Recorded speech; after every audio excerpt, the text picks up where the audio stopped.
So close.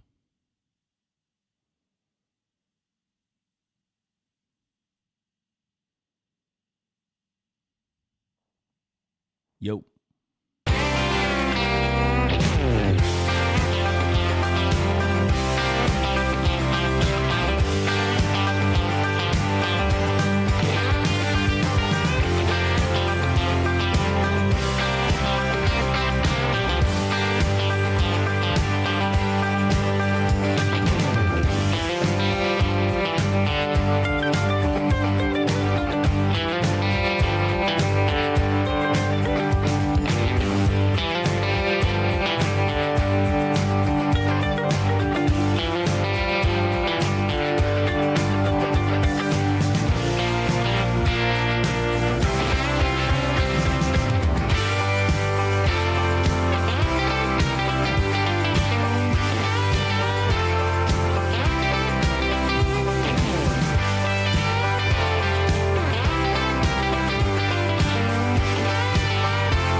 Welcome to the Chad's Brady Show. It's Monday, October 13th. Hope you guys are doing well. Jump in the chat. Let me see those dancing bananas. Let me get over there so I can see you do it firsthand. I want to see those suckers.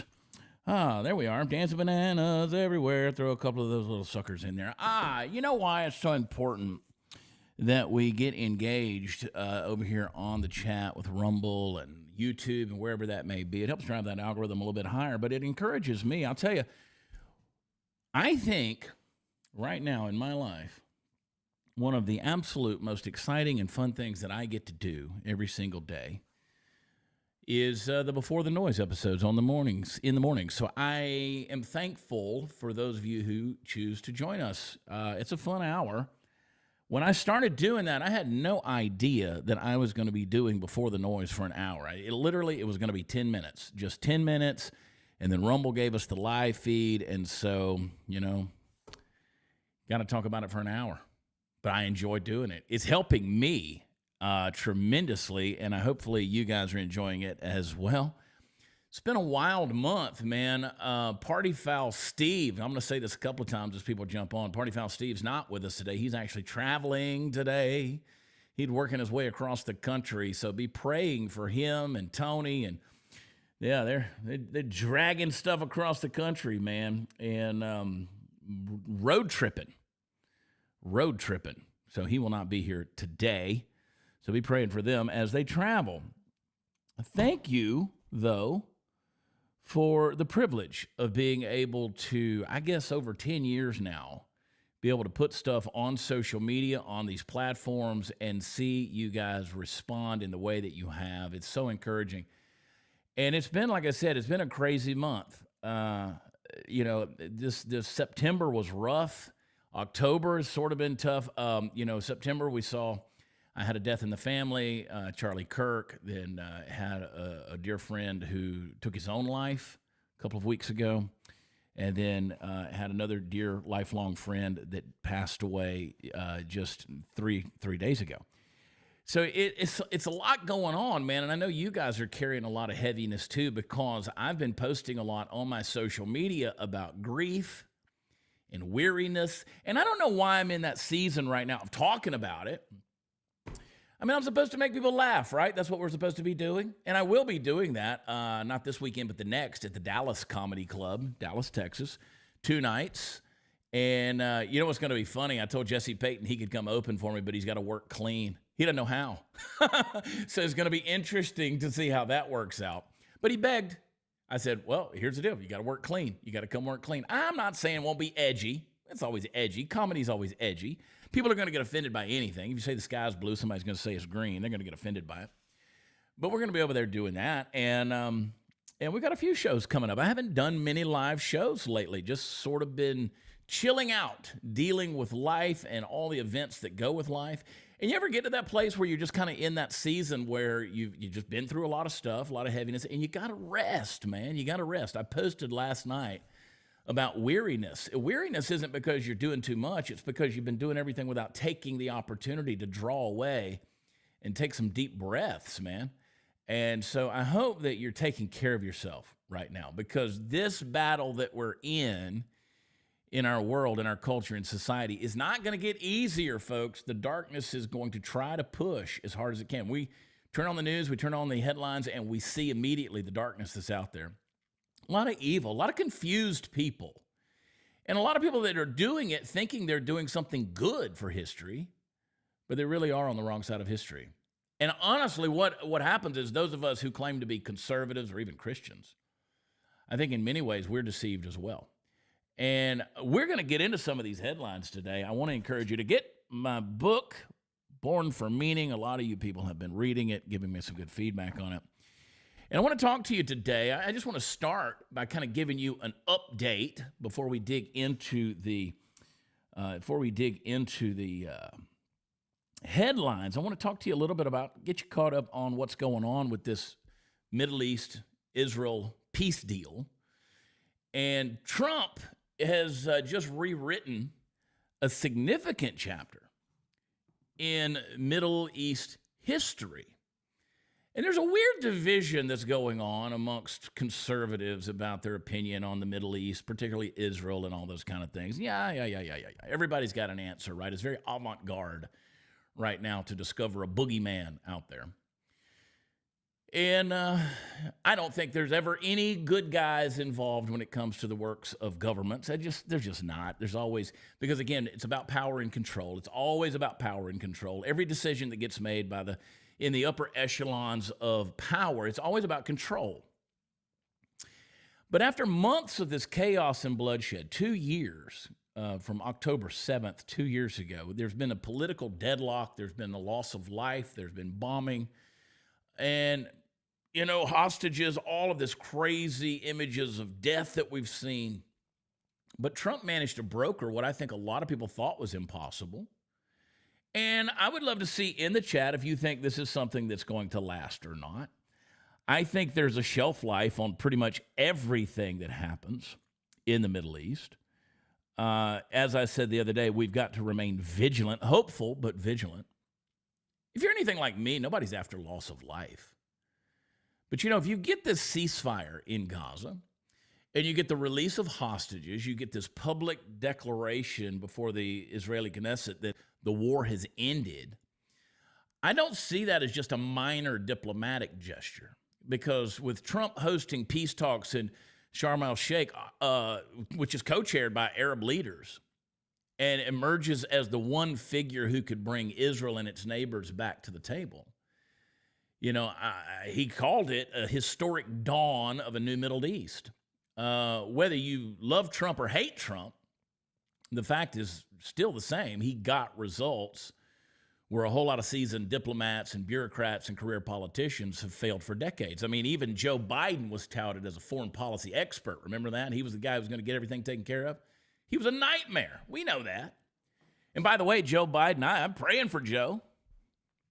They say that his cancer has gotten worse. It's moved to another stage, which is not good news for him.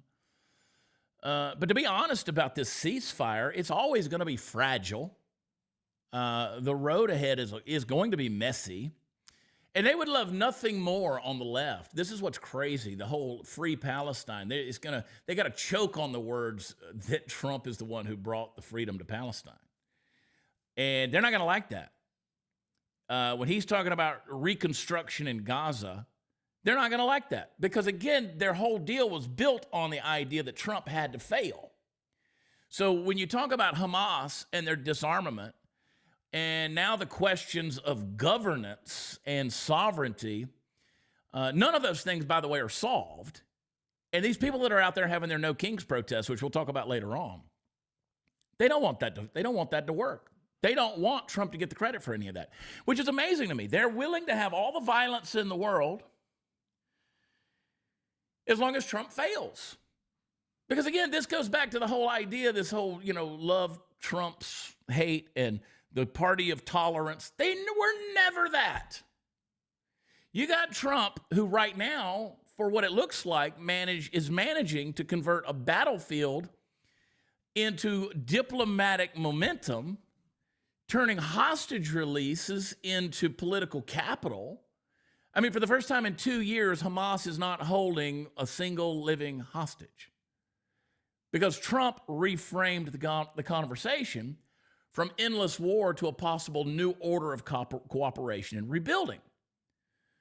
So, when you look at Israel and say you've won, it's not just a statement of victory, it's a declaration that the endless cycle of violence could finally stop if we had leaders that are willing to truly build something better. And again, he's not just talking about peace, he's moving pieces on a global chessboard. So you go from Iran's proxy conflicts to U.S. action against the Houthis in Yemen, and every one of those steps has pointed towards a broader strategy to reassert American leadership, which we've been missing for a long time, and ultimately end decades of Middle East dependency on European intermediaries and the UN hand-wringing. They love war, man. They love it. It is financially beneficial to all of them. Now, you're going to have critics out there, critics of Trump, that are going to say it's reckless. They're going to say it's opportunistic. They're going to say it's self-serving. But again, you may not give him the Nobel Peace Prize, but the results are always going to speak louder than the pundit panels, right? If you got hostages that are finally home and the guns are quiet, and for the first time in a long time, you got some hope and not hatred, I think that is what headlines the Middle East, or at least that's what should. Because this is Trump's latest accomplishment. I mean, it's a huge deal. He took chaos and he carved out a corridor of peace. And again, it's fragile and we got to be vigilant. And whether it holds or not, history will still remember that when everyone else was content to talk about peace, he actually forced the world to act on it. And I'm excited about that. I'm excited about it. So let me know in the chat if you guys yes or no, thumbs up, thumbs down, whether you're on Facebook, on X. And I see the comments talking about Hamas. Again, saying they're not going to die. Well, here's the problem. You're going to have, and I already saw the headline this morning where you have certain clans that are coming against Hamas. Literally, the founder of Hamas's son, you've heard the interviews. He did an incredible interview on Dr. Phil a while back, where he said, if you take Israel out of the equation, you're going to have clan warfare in there. And it's because, again, there's not going to be a vacuum. Nature abhors that.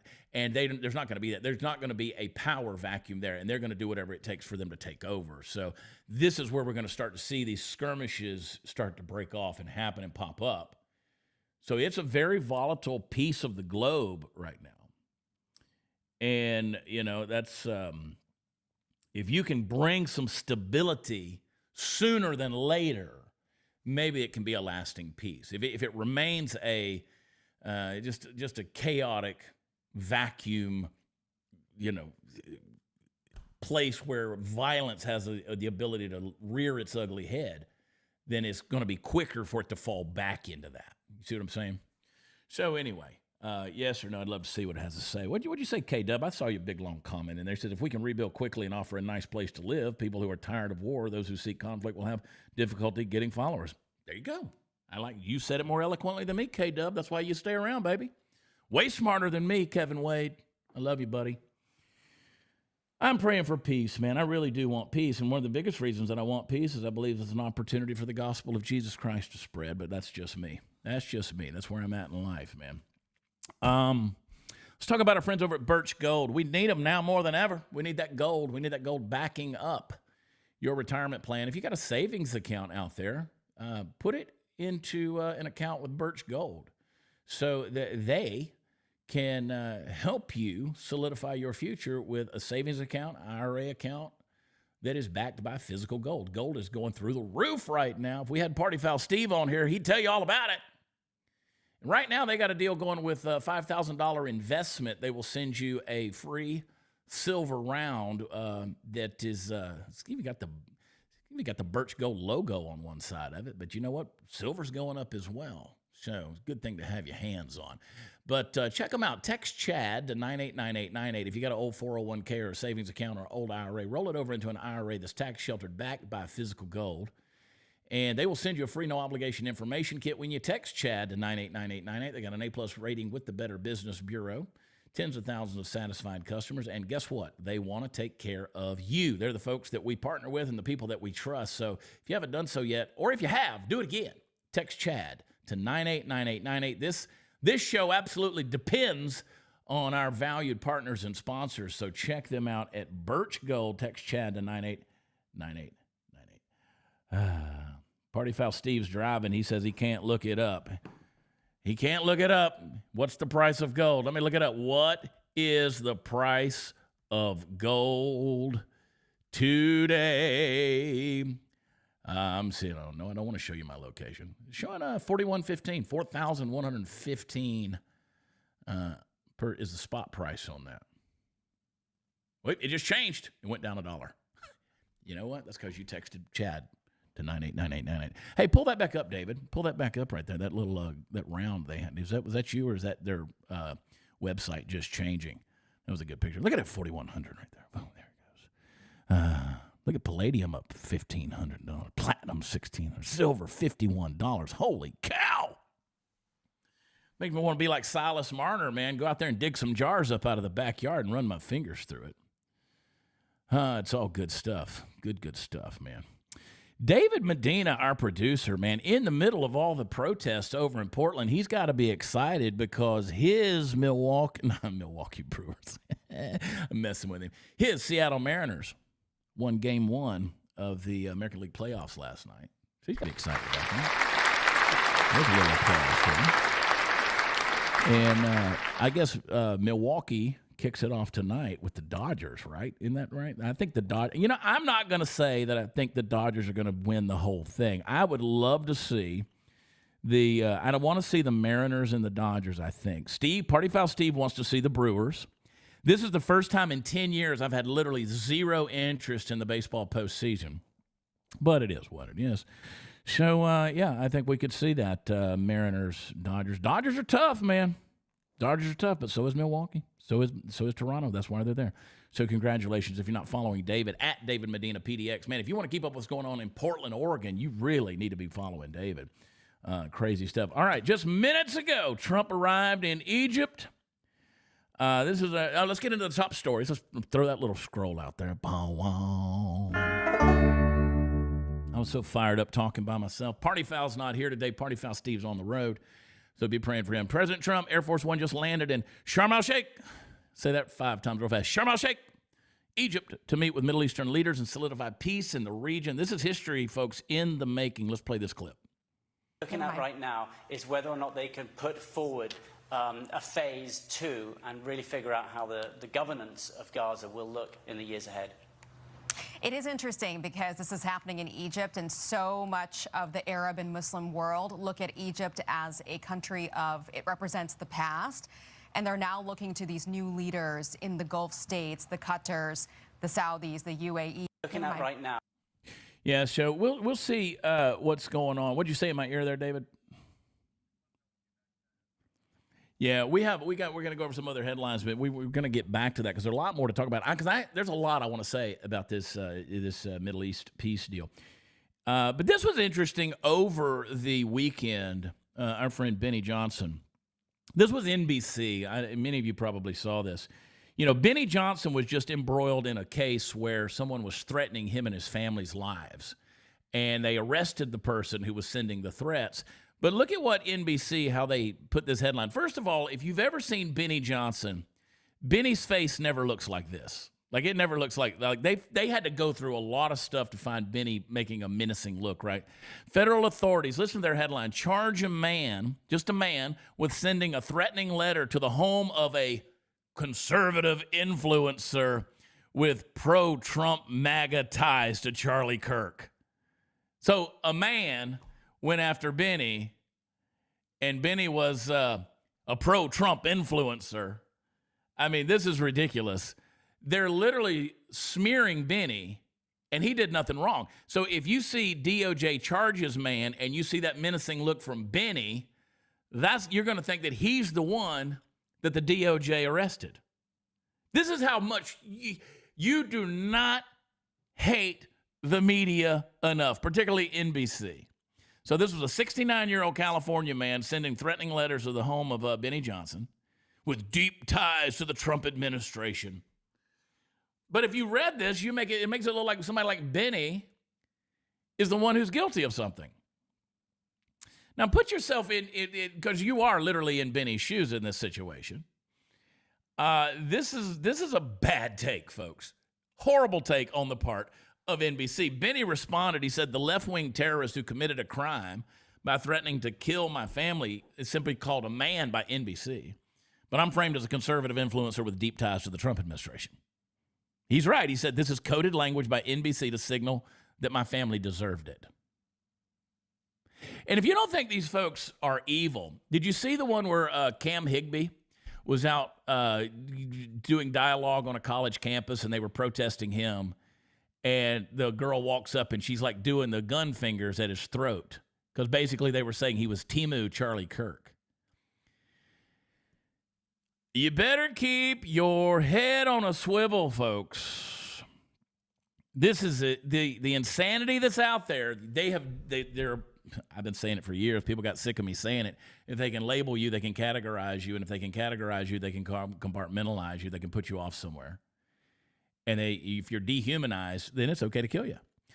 This is the Cam Higbee clip that I'm talking about. If we can get it to play, Timu Charlie Kirk. Play this clip. There's Cam right there.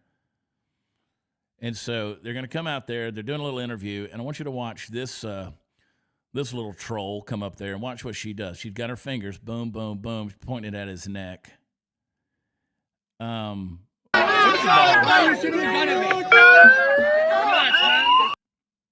First of all, why is that 55-year-old lady hanging out on a college campus or wherever they were? You know, he's out there dialoguing with young people. In the chat, folks, let me hear what you got to say about that. Absolutely ridiculous, these people. But they've dehumanized you, and if they can do that, then it's okay to kill you. That's the disgusting part. Let me see those dancing bananas. Let me see those dancing bananas, baby. And you know the thing is, they want to use those types of tactics. They're so stupid. This is what you get when you have a world where everybody has lived on the internet with zero consequences. This is a FAFO moment. This is a FAFO moment. It truly is if these people keep messing around, because they're going to hit the wrong neighborhood one time. You know, I saw that a number of these protesters were saying they were going to come to the rural areas of America. You won't. Not for long. You just really won't, because, again, you want to do those things out there while the cameras are rolling in the streets. You don't want to go to those places where they can hide the bodies. You don't want to F around down in the holler. You just don't. I mean, there's some deep rivers, man. You just don't want to mess around out there. Nobody's going to come looking for you. And again, I'm not saying it in a threatened way, because ain't nobody threatened. You don't come around here. I mean, there's some folks that you just don't want to keep messing with people that all they've ever asked for is to be left alone. So it's like, well, we're going to come to the rural areas. You could try it. I mean, these people, you understand, those are people that shoot arrows off of their porch at 3D targets. They would love to have something running through the woods. I mean, yeah. This is what's funny to me. Sean Duffy, Secretary Sean Duffy, he was talking about the Democrats and their No Kings protest this weekend. This is, you know, we already have the Democrats holding all of us hostage with the Schumer shutdown, because they want to be able to give illegal health care to illegals, government funded. And this is what he had to say on this. Play this clip. The No Kings protest, Maria, really frustrating. I mean, this is part of Antifa, paid protesters. It begs the question, who's funding it? But, yeah, Democrats want to wait for a big rally of a No Kings protest, when the bottom line is, who's running the show in the Senate? Chuck Schumer's not running the show. The No Kings protesters or organizers are running the show. Is AOC threatening a primary against Chuck Schumer? Is she running the show? But you need a strong leader in the Senate to take control and make decisions. And Chuck Schumer's blowing in the breeze. He has no power, no authority, because he's given it up to his primary opponent, potentially in AOC, or to the No Kings protester organizers. And it's shameful. The No Kings protest, Maria, So this No Kings protest deal, it is funded And if you scroll down underneath that clip, you'll see some of the funders: Indivisible Project, Fidelity Investments, Charitable Gift Fund, Open Society Policy Center, Sandler Foundation, Kohlberg Foundation, Fund for a Better Future, the JPB Foundation. You can look those up, the Schmidt Family Foundation. There's some spreadsheets out there that are basically accusing these people for funding these deals.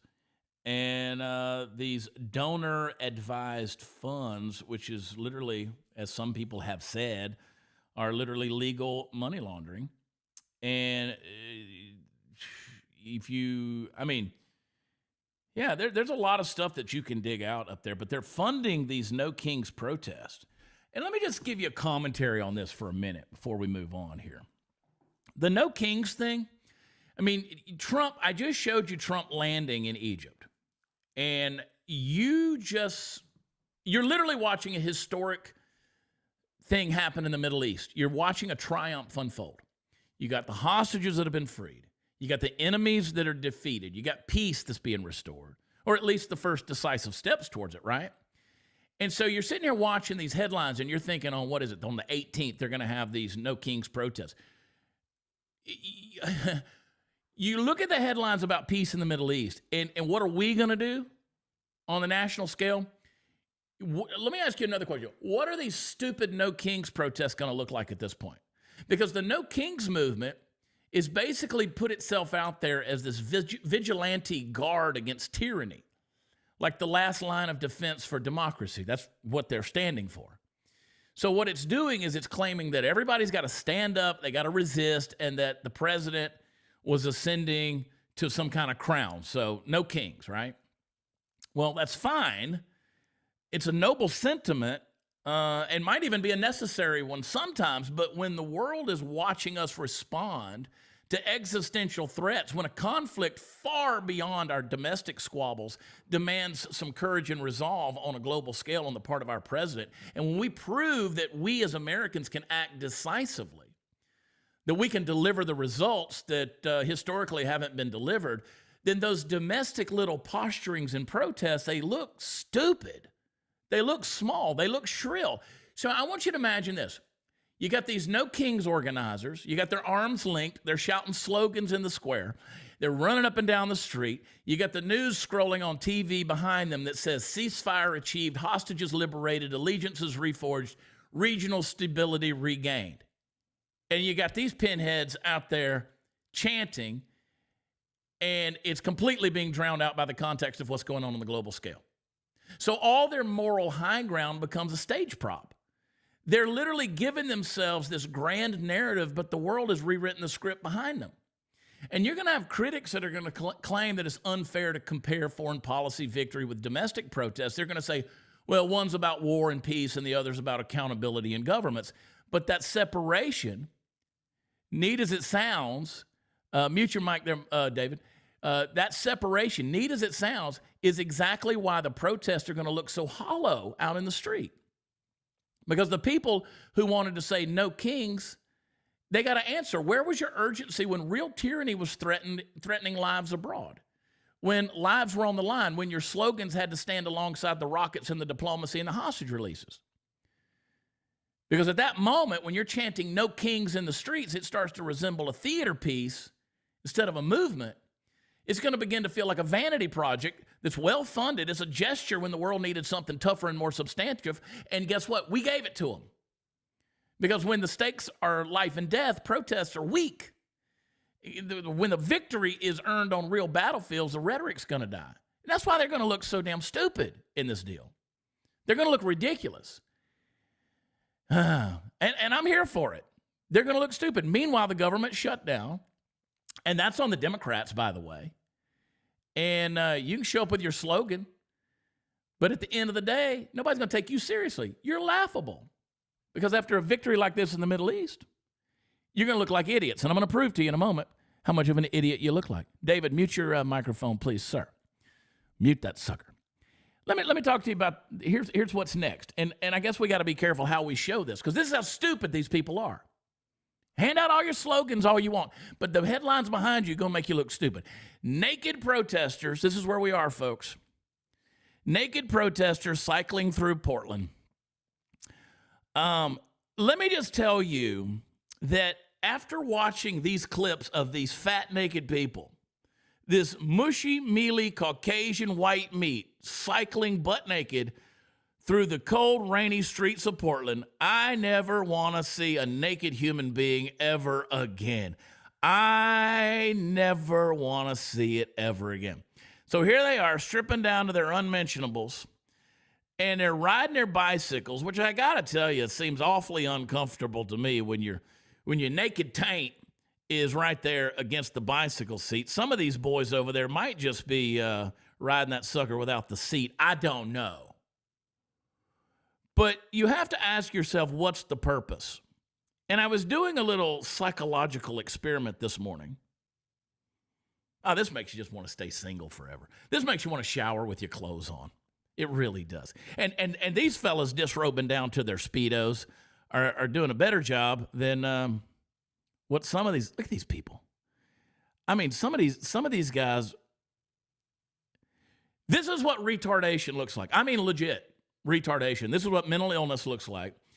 And the reason they do this is they want to get the shock value to bring visibility. This is absurd. You're going to strip down and call it a protest. That's nasty. Just nasty. Look at this. Makes you never want to eat food again.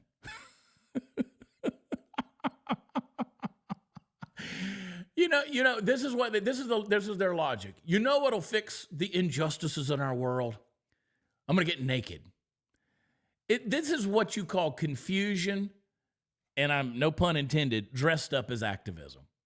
You got a generation so desperate to be seen that they will mistake shock for substance. That's what they're doing. Because they can't articulate truth, therefore you have to manufacture a spectacle. This is the people that you're dealing with online. These are the trolls. These are the persons, whatever 684743976. I mean, that's the person just trolling your timeline. I laugh at Sarah Gonzalez all the time because she'll retweet these trolls, and I'm like, Sarah, why do you go after these people? They have 3 followers. There was a time in this country when a protest meant conviction. This is exhibition. People can march for freedom, sing for justice, pray for revival. Now it's a parade of disgusting narcissism disguised as some kind of moral virtue. And they're basically saying, look at me, don't look at the issue. Because you can't defend what they're protesting. Half of them don't know what the world they are protesting. So when your cause becomes a costume, or in this case, the lack of one, you're going to claim it's about vulnerability. This is me, I'm naked. No, you don't. Vulnerability isn't found in nakedness. It's found in humility. You want to say it's about power, but true power isn't in exposure, it's in restraint. You're literally saying you want the president and his administration restrained, but you can't show restraint in your own life, in your own protest, because this isn't rebellion, it's regression. When you got to strip down to your naked grossness with dimples everywhere and your fat never-minds, you got to strip down to be heard. You've already admitted that you've run out of words worth saying. See, this is how you approach these debates, folks. This is how you deal with these idiots. This is emotional exhibitionism that's masquerading as some kind of moral courage. It's a society that worships self-expression over self-control. They will celebrate foolishness, but the truth remains that when everything becomes a spectacle, then nothing carries weight anymore. They don't have ideas or ideals. They can't debate. So, and then if this doesn't work, getting naked don't work, they turn to violence. Because the real protest today is not against government. The real protest should be they're protesting against dignity, because it's a rejection of boundaries, of decency, of the sacredness of being human. They don't care about being human. So you need to think about this. The reason they'll commit abortions and murder babies in the name of convenience, the reason they don't care about human life anymore, the reason they can use violent rhetoric is because they've blurred the line between freedom and foolishness so badly that now that they confuse shamelessness with bravery. And if they want to change the world, Put your clothes back on, pick some convictions up, try critical thinking, because truth doesn't need a stunt. It actually needs some spine. And they don't have any because it's hidden behind 40 pounds gross, disgusting, white, mushy flesh. Fat asses. Join me before the noise, 8-7 Central every morning. Trump has reclaimed Columbus Day, and which is good. And pull this clip up. We're calling it Columbus Day. It's all good. Play the clip. In other words, we're calling it Columbus Day. Okay. Yes.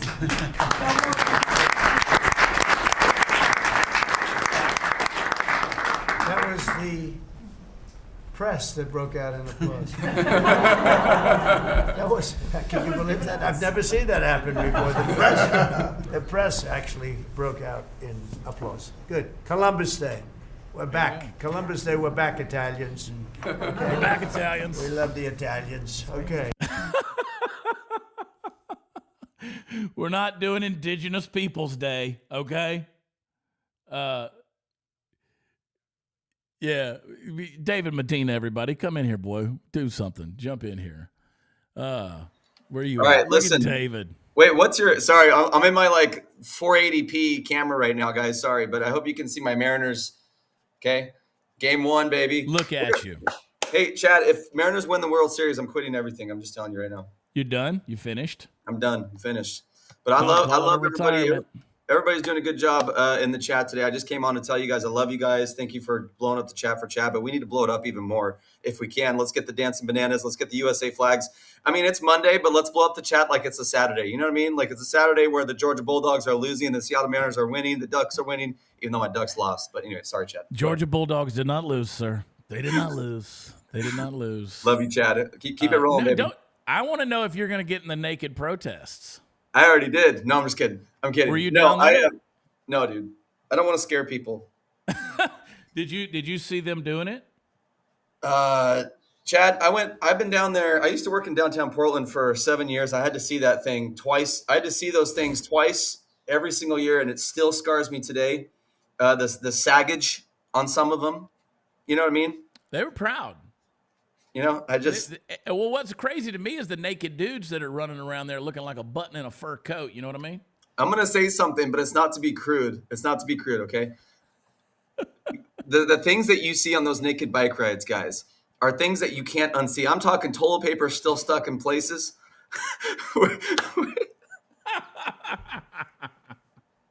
I'm not kidding. Toilet paper.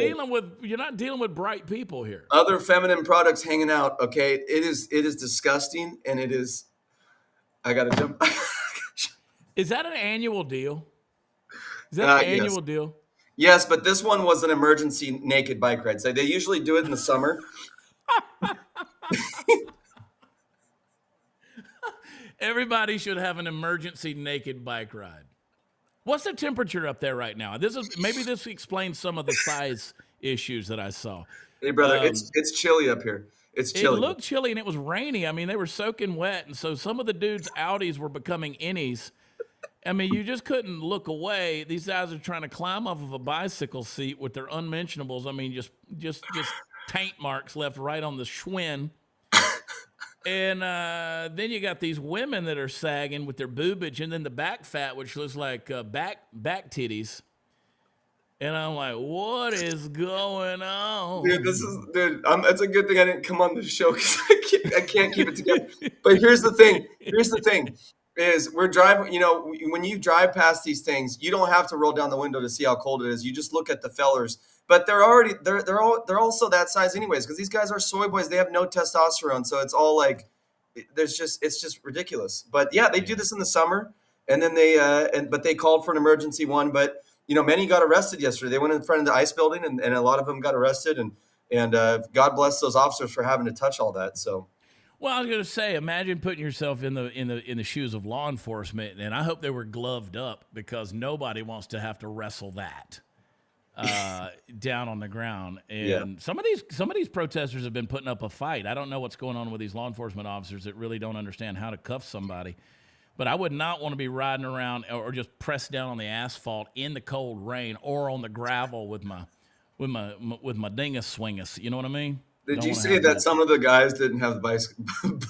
Me and my guy were laughing back here. This is Brandon, by the way. Brandon, we were Brandon. fine. He said no seat on the bicycle. I promise you, I'm not even kidding you. Some of them they don't have the actual seats. It's more of a narrow seat. I'm not even kidding. I'm not even kidding. I think one time I even saw like a plug type like bicycle seat. I'm not kidding. You guys think I'm trying to be? These people are crazy, man. It gets so. They're nuts. The craziest things I've seen out there. It's insane. It's Portland, baby. It's Portland. It's Portland. Maybe some of those water cannons would do them a favor. They'd get a shower for the first time in their transient lives. Yeah. I'm going to go wash my face and my hands and my tongue, bro. So I'm going to jump up. It made my hands sweat a little bit right there talking about that. All right, David, stay safe. Love you, man. Love you, man. Keep up the good work. Go Mariners. Y'all blow up the chat. Blow up the chat for David. Go follow him at David Medina, PDX. And I'm going to go on an emergency naked bike ride today. I don't know where I'm going to go. I'm just going to ride through town, see what I can find. And I would just never just say, you know what I'm going to do? I'm going to get naked. Oh, have an idea bigger than just, you know what? I'm going to get naked. I'm just going to get down there. Did you guys see the clip of Trump saying he wasn't going to get into heaven? I'm going to do a video about that later on that you guys can come check out. I will offer a rebuke today on this episode, and I might piss some people off, but that's okay. Trump says, I don't think there's anything going to get me into heaven. I'm not maybe heaven bound. He's on Air Force One. I think Brian Glenn asked him this question. Play the clip. You had talked a couple weeks ago, you were doing an interview, and you talked about how you hope to end the war in Ukraine because it might help you get into heaven. How does this help? Does this help? I mean, I'm being a little cute. I don't think there's anything going to get me in heaven, okay? I really don't. I think I'm not maybe heaven bound. I may be in heaven right now as we fly in Air Force One. I'm not sure I'm going to be able to make heaven. But I've made life a lot better for a lot of people. And, as an example, had the election of 2020 not been rigged, you would have millions of people living just in Russia, Ukraine alone. That would have never happened. And it didn't. You had talked a couple weeks ago, you were doing an interview. And you talked about here's my issue. And I know he says I'm being a little cute. And I mean, personally, I don't think that's anything to be cute about. And I think he was being a little tongue-in-cheek with that. And he's talking about how, and Peter Ducey's asking him, you're doing this really good deed of bringing peace to the Middle East. Do you think that your opinion about getting into heaven will change now? It doesn't matter about the peace in the Middle East. That's not what's going to get you into heaven, and good deeds aren't going to. And I don't care how much peace you bring. That's not what does it. I'll talk about that later on a video this afternoon. But, the thing that I take away from this that bothers me with Trump, and again, it's not my business about Trump's relationship with God other than my responsibility to share the truth about it. But when you got a guy like Trump who says, I don't know if I'll make it into heaven, that's a pretty raw humility. It's kind of an honesty that I can appreciate in regards to that, because to me, honestly, there's kind of something sacred in an admission like that. I mean, he's lived quite a life. I won't say anything about this, but so have I, so have you. But the thing that bothers me is, how has the man who's been most surrounded by these so-called spiritual advisors not yet had a better understanding of the simple gospel?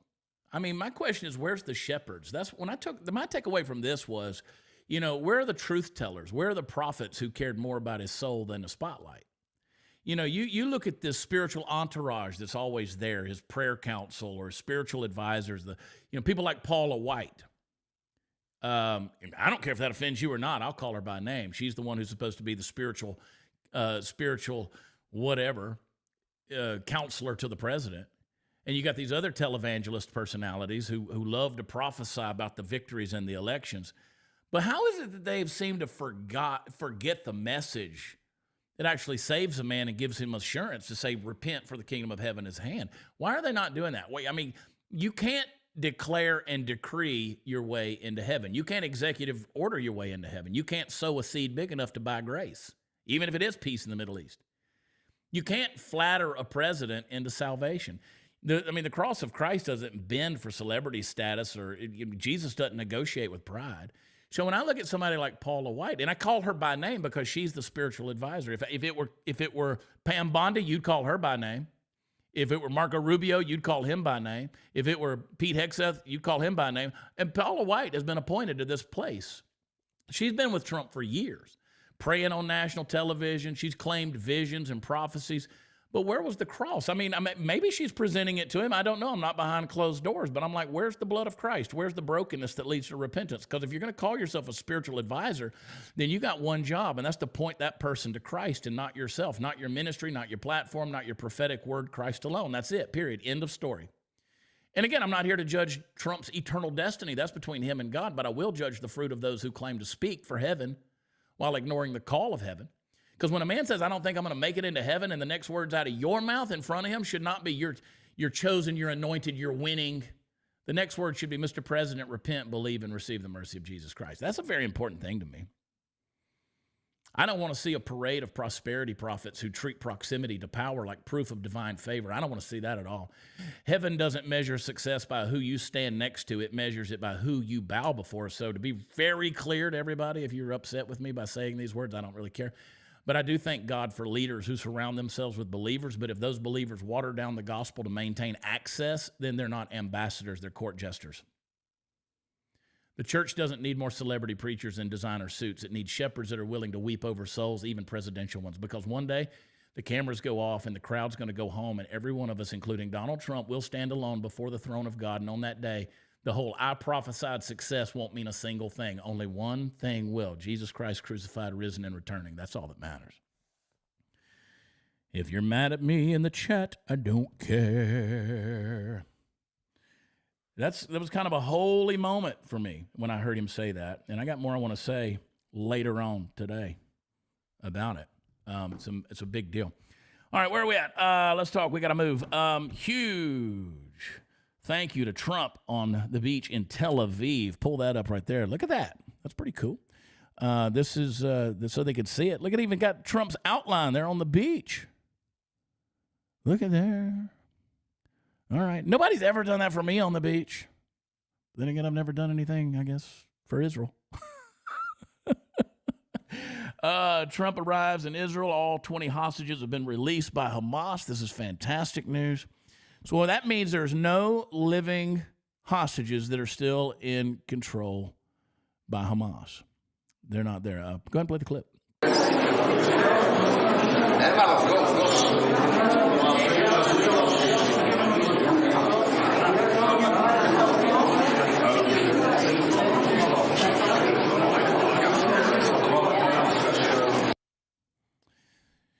So there they go.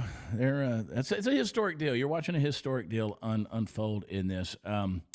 Take a look at this. The moment the Israeli hostages are finally freed, the way for more. They're getting off of the helicopter here. Play it. Go ahead. Europe. But of course, it goes beyond just Gaza. Another angle that Europeans and Israelis have actually been more aligned was on the issue of Iran a few months back. So Europeans actually were in favor of the United States and Israel targeting Iranian military and nuclear infrastructure. So to paint a picture, ultimately, Israel's relations with Europe has not necessarily been tainted because there's still other areas that they're working on. The issue of Gaza particularly was of concern. And now hopefully with the aid trucks going into Gaza, and now there are more discussions of ceasefires, and now we've seen actually the celebrations on the streets of Gaza that the ceasefire has been reached. Hopefully we'll see a more positive light. We see this developments through a more positive light between Israel and Europe. And you'll know. Yeah, it's going to be interesting to watch how this plays out. Party Foul Steve said he has welcomed me in the snow with urine. Go ahead and play the clip. This is a heartwarming moment of this reunion. Play it. So father and son. Shema Yisrael, Adonai Eloheinu, Adonai Echad. Baruch atah Adonai Eloheinu melech haolam, שהחיינו וקיימנו והגיענו לזמן הזה. יוסף חיים! החיים שלי! האור שלי! הלב שלי! That's one thing I can say about people in the Middle East. They know how to grieve and they know how to celebrate. That's for sure. But then there was some, of course, there's going to be people, they're left-wing members of the Israeli Knesset that are dragged out during Trump's speech. Go ahead and play it. להוציא אותו מהאולם. להוציא אותו מיד, החוצה, החוצה. Please expel this Knesset member. Please expel this Knesset member. להוציא גם את חבר הכנסת כסיף. להוציא את חבר הכנסת כסיף מהאולם. Expel Knesset member Kasif out of the hall. Please expel him immediately.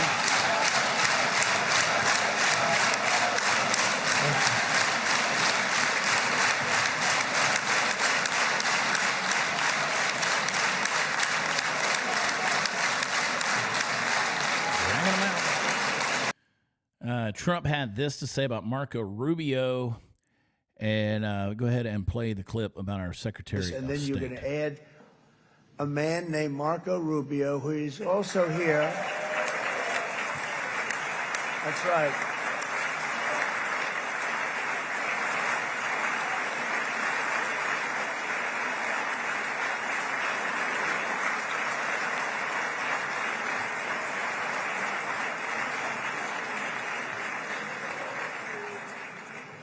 And I have a prediction that Marco will go down, I mean this, as the greatest Secretary of State in the history of the United States. I believe that. Done a heck of a job, that's for sure. I believe it. That is for sure. All right, we got a few minutes left. Let's talk about the pinheads of the day, folks. Let's.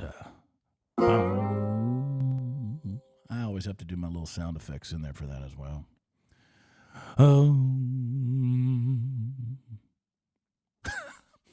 Antifa. They love to throw the paint around, man, and they paint got thrown on them by their own people. Play the clip. Take it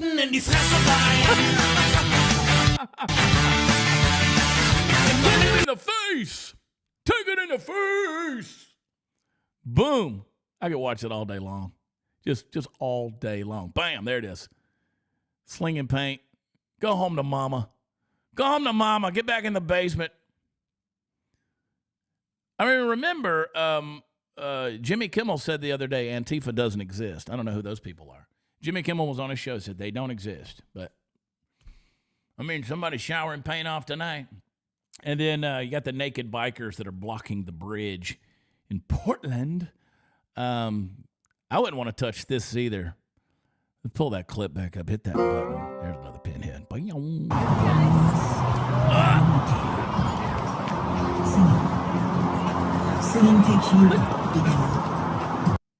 Can we scroll back? Can I just let you all look at this dude, right? Like, look at that sitting there with his. Yeah, what is he? Come on, man. Put a diaper on that thing. Look at these people just laid out. Viewer discretion is advised. I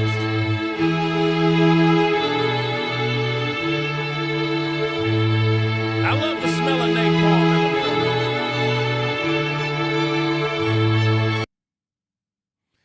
Yeah, I can actually praise Jesus and then mock people protesting for freedom, because they're not protesting for freedom. They're protesting for control and their agenda. I'm speaking to someone there in the chat. I sure can. So if you just want to back up in this episode a little bit and take your piety back a few minutes, you'll see where I said if you got ideas and ideals, that's one thing. But if you got to strip down naked to get out there in the street, you have lost the idea, you have lost the script, and all you're interested in is shock value because you don't have a point worth making. You don't have a point worth making. None.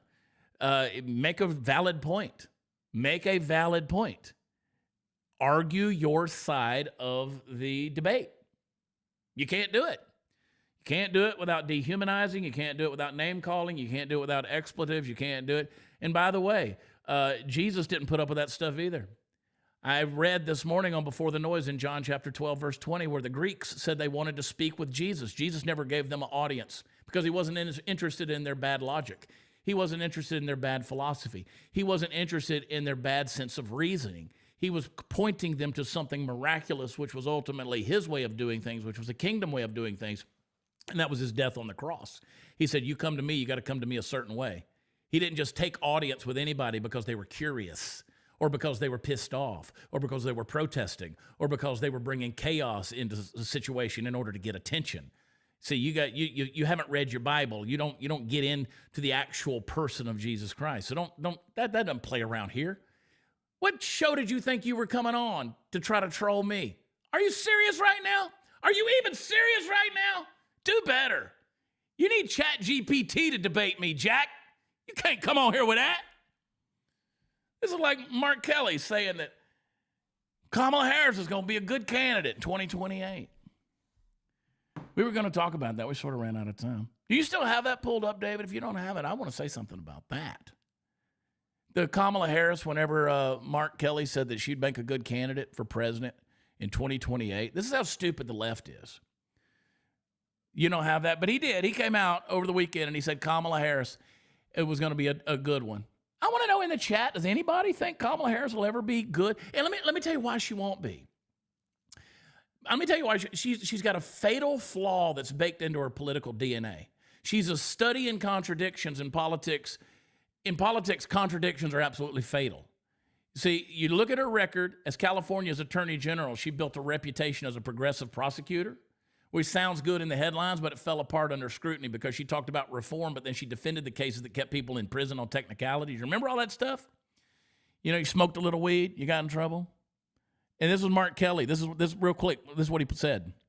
Do you think that Kamala Harris would be a strong candidate in 2028? Candidate? Yeah, absolutely. Yeah, I mean, she was the nominee last time. I think you would encourage her to run. I think she would be incredibly strong. Idiot. You see, they say these things for sound bites, but they can't. Kamala Harris was the one championing accountability, but pushed the policies that punish poor parents for their kids' truancy. Remember that, California? She wanted to be tough on crime in the face of reform, but in the end, she didn't do it. She's got a confusing record. She lacks coherent vision. The woman can't speak. Even as vice president, she was never defined what her America looked like. She always talked about being unburdened by what has been, but she never talked about what burdened her in the first place. Terrible. Absolutely terrible. So I love this. This is your left, folks. These are the people on the left. Great leaders, they don't just come out there and just pop some sound bites off. They define the moment. Trump defined the moment right now. Trump and his administration has defined this moment in the Middle East. Kamala Harris can't even define what the burden was that burdened her. And this woman's communication skills are an absolute liability. She steps in front of a camera and a microphone, you can almost feel the anxiety. She's so awkward. Her word salads, the nervous laughter, it's become political ammunition literally against her. Her personality disqualifies her. Because again, that ain't style, man. Nobody can connect to that stuff. She doesn't inspire any confidence or clarity. And perception is everything. She's a moron. She's an idiot. Bottom line. So you think that woman's going to get behind the Resolute desk? I mean, every policy stance she's ever taken has invited a counterattack from her past. She talks about criminal justice. Critics are going to bring up the prosecutorial record. She talks about being tough on crime. Progressives are going to accuse her of betraying their cause. If she talks about liberty and equality, somebody's going to dig up the contradictions from her time in office when she kept black people in prison. She's boxed in on all sides, and there's no amount of rebranding that can erase those contradictions, even another endorsement from Beyonce. The woman can't build loyalty and momentum. She's got staff turnover in her office that's worse than anything in history. The internal chaos, the consistent low approval ratings, every one of them, people don't like her. They tolerate her, but they don't believe in her. How many of you read Kamala's book? Anybody? Because all of that weakness, all it boils down to is one thing, credibility. She doesn't have it. And you're like, why are you talking about this? Because this is the crap they're trying to push, man.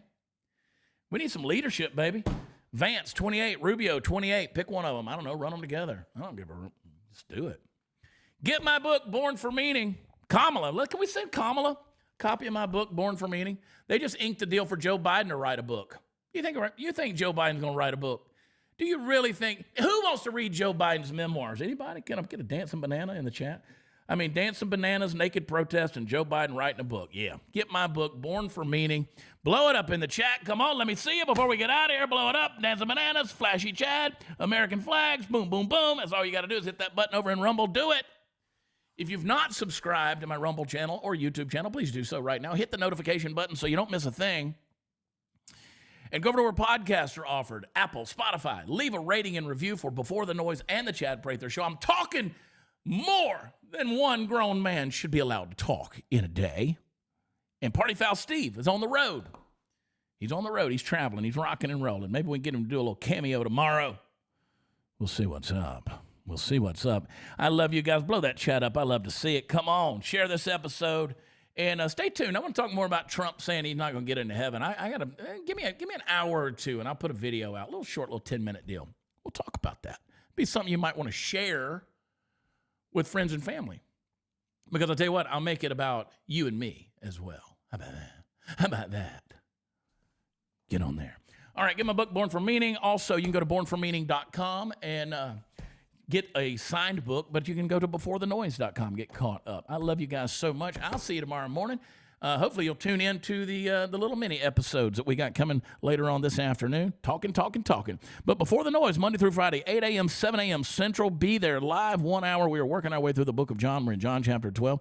And if you want to debate me, you're going to need that AI, baby. You're going to need that Chat GPT. I'm coming at you. I love all of you, including the trolls. Y'all know you're crazy. Go protest somewhere on an emergency bike ride, butt naked, all right? That'll make you happy, and your parents will be proud. Until next time, I love you. God bless you. Come see me in Dallas, Texas. Not this weekend, next weekend at the Dallas Comedy Club. We're doing a couple of shows each night. Come hang with us, man. Check out my schedule at watchchad.com. I'd appreciate it. And go over to prathertees.com. Grab one of those Make America Pray Again shirts. Wear it proudly into Walmart, okay? I will talk to you later on. God bless you. Until then, bye.